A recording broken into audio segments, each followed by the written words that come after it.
मित्रमंडळींनो नमस्कार. तर आपल्या चॅनलवर नवीन असाल तर चॅनलला सबस्क्राईब करा.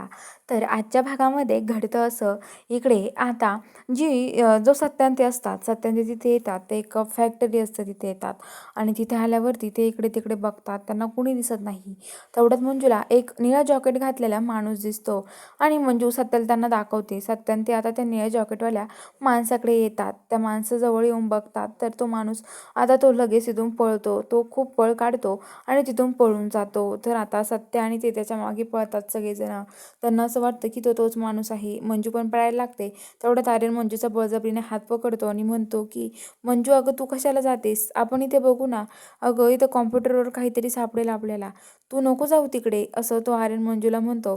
तिचा हात धरून ठेवतो आणि आता मंजू तिथे थांबते आणि मंजू तिथे बसते खुर्चीवरती आणि जो आर्यन आहे तो आता तिथे मंजूला दाखवत असतो. कॉम्प्युटर बघत असतात. तर इकडं जे सत्यांते आहेत ते आता त्या माणसामागे खूप पळतात, खूप पळतात आणि त्या माणसाला पकडतात.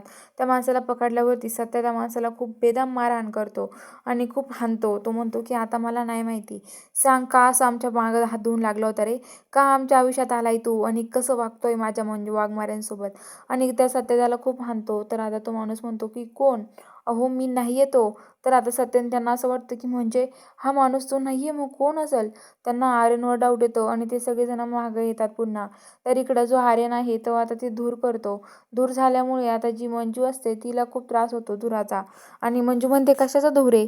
तर तेवढ्यात मंजू ते बेशुद्ध पडते आणि जो आर्यन आहे तो खिशातून कुंकवाची डबी काढतो आणि कुंकवाची डबी घेतल्यावरती तो आता मंजूच्या भांगात कुंकवा भरायला लागतो. तेवढ्याच इकडून जो सत्य आहे तो येतो आणि सत्य ओरडतो, ए आर्यन थांब.